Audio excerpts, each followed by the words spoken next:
I started this by creating my grid. This one has a grid square every half inch. After I began the drawing, it became difficult because there were so many squares. So to find out where I was on both the image and my grid, I put a mark every 5 grid squares, just a light mark that I could cover with paint to help me figure out where my drawing was going. When you begin the painting, it helps to start with random assortments of color in different grid squares. You want to make sure that you fill the entire grid square, not just up to the line of the drawing. The drawing is there to help you once you get onto the next stage, but make sure that you're applying your paint in a transparent manner. If you apply the paint in an opaque manner, everything that you drew will be a giant waste of time. You could put these colors on in a strategic manner, which could be extremely helpful.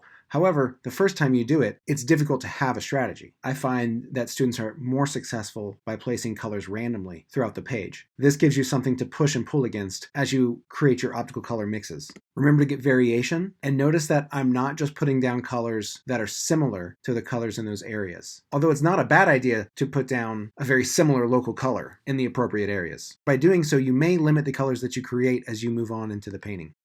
Once I have my random colors, my first priority is to create a value map.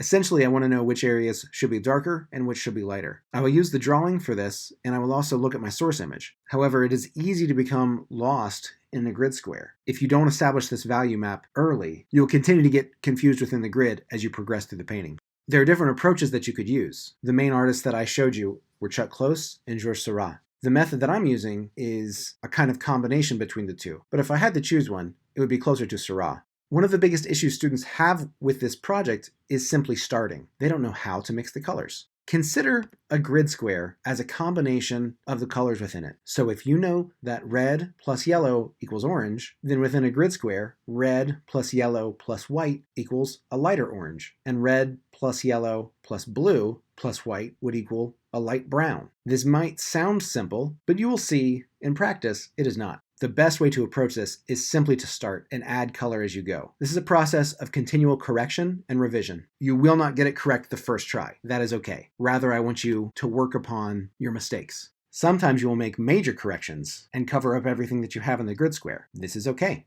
One of the main things that you need to focus on is consistency. You do not want to continue a line from one grid square to the next for more than 2 grid squares. If you do, it will ruin the illusion that you're trying to create. This becomes an issue at the mouth, the nose, the eyes, if you have glasses, and in your hair. Don't worry about connecting those lines. Your brain will do it visually. Believe in the principle of Gestalt. Our brains put things in order.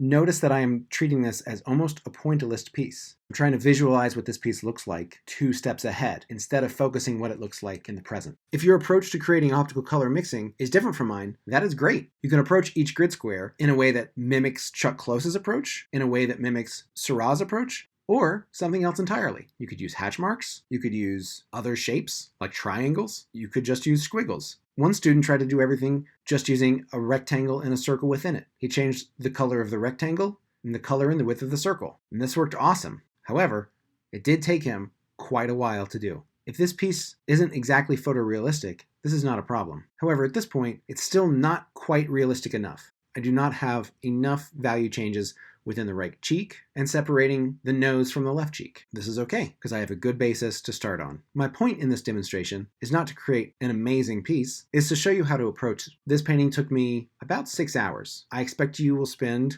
about 20.